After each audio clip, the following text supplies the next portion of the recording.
weed, and freshly drawn ale, as the sun began its descent behind the rolling hills of the Shire. The Green Dragon Inn, nestled comfortably along the Bywater Road in the small village of Bywater, stood as it had for generations, a beacon of warmth and fellowship for hobbits traveling the Great East Road. Its weathered sign, depicting a coiled green dragon with smoke curling from its nostrils, creaked gently in the breeze, inviting weary travelers and locals alike to rest their feet and warm their bellies. Inside the establishment, the common room glowed with the amber light of oil lamps and the crackling fire that danced in the great stone hearth. The wooden beams overhead, darkened by centuries of smoke, bore witness to countless conversations, celebrations, and quiet contemplations. The air was thick with the comfortable murmur of hobbit voices, the clink of tankards, and the occasional burst of laughter that punctuated the evening's discourse.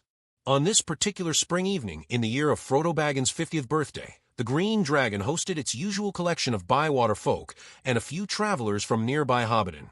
The atmosphere was one of contentment, yet beneath the surface ran an undercurrent of unease that few acknowledged, but many felt.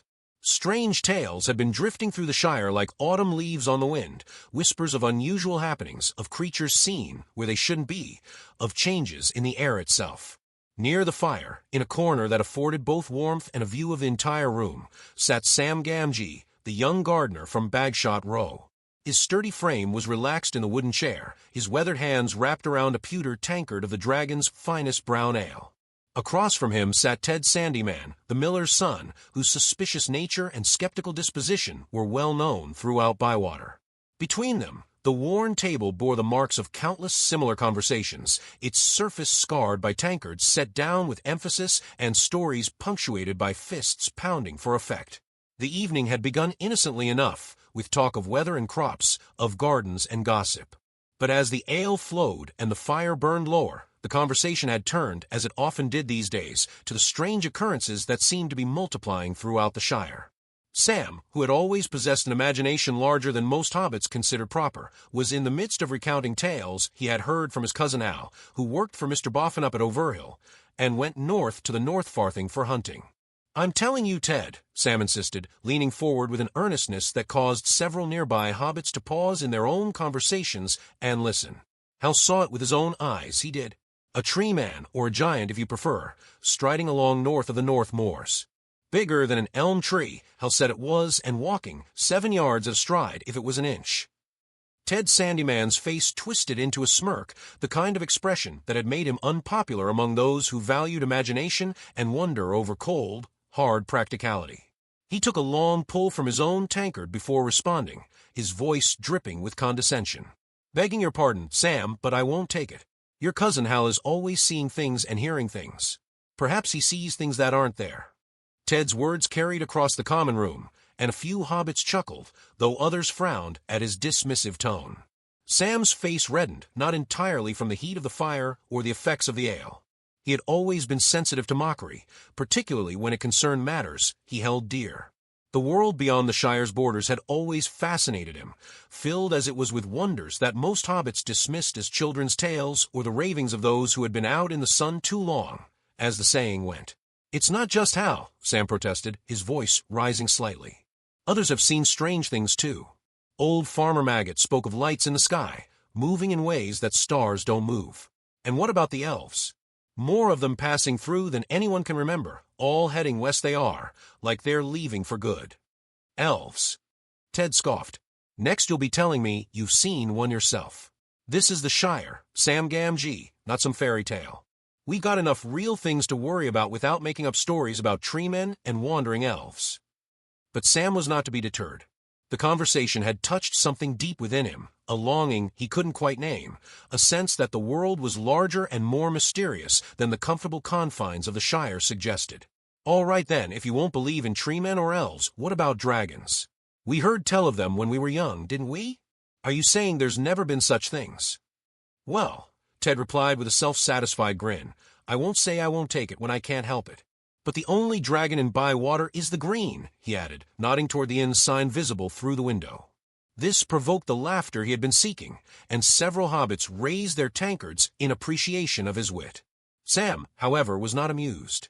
He had been trying to share something meaningful, to express the feeling that was growing stronger in him with each passing day, the sense that great events were stirring beyond the Shire's borders, events that might, in time, reach even into this peaceful corner of Middle-earth. But Ted's mockery had reduced his earnest concerns to mere entertainment for the crowd. The evening wore on, and the conversation in the Green Dragon flowed like the ale from its well-stocked barrels. Other hobbits joined in the debate, some supporting Sam's willingness to believe in wonders, others siding with Ted's pragmatic skepticism. Old Noakes, who claimed to remember events from 80 years past with perfect clarity, spoke of a time when such things were more commonly accepted. Young Cotton, barely of age, dismissed the entire conversation as nothing more than the fanciful imaginings of those with too much time on their hands. Through it all, Sam remained steadfast in his convictions, though he had learned to temper his enthusiasm with a bit more caution. He spoke of the increasing darkness in the old forest, of how the trees seemed to press closer to the borders of the Shire than they had in years past. He mentioned the strange black riders that a few travelers claimed to have seen on the roads, though always at a distance and never clearly enough to describe with certainty. As the fire burned lower and the crowd began to thin, with hobbits making their way home to their holes and houses, Sam found himself reflecting on the nature of belief. Why was it, he wondered, that some folks could accept only what they could see and touch, while others found truth in tales and legends? Was there really such a great divide between the practical and the fantastical, or were they perhaps two sides of the same coin? The Green Dragon had witnessed countless such debates over its long existence. Built in an age when hobbits were perhaps more open to the wonders of the world, it had served as a gathering place for those who sought news from beyond their own fields and gardens. The very name of the establishment, the Green Dragon, spoke to a time when such creatures were not dismissed as mere fantasy, but accepted as part of the great tapestry of Middle-earth's history. Sam thought of Mr. Bilbo, who had traveled farther than any hobbit in living memory, and returned with tales that strained credulity. Yet Mr. Bilbo had been there, had seen the things he described, had brought back treasures and stories that proved the world extended far beyond the Shire's boundaries. And Mr. Frodo, who was Mr. Bilbo's heir, seemed to carry within him the same restless spirit, the same hunger for understanding the wider world. The young gardener had spent many hours in Bag End study, listening to Mr. Bilbo's stories, and later to Mr. Frodo's musings about history and legend. He had learned that the line between myth and reality was often thinner than most hobbits believed.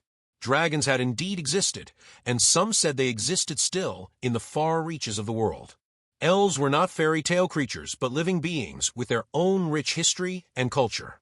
And as for treemen, or ents as they were properly called, the old texts in Mr. Bilbo's library spoke of them as shepherds of the forests, ancient and wise.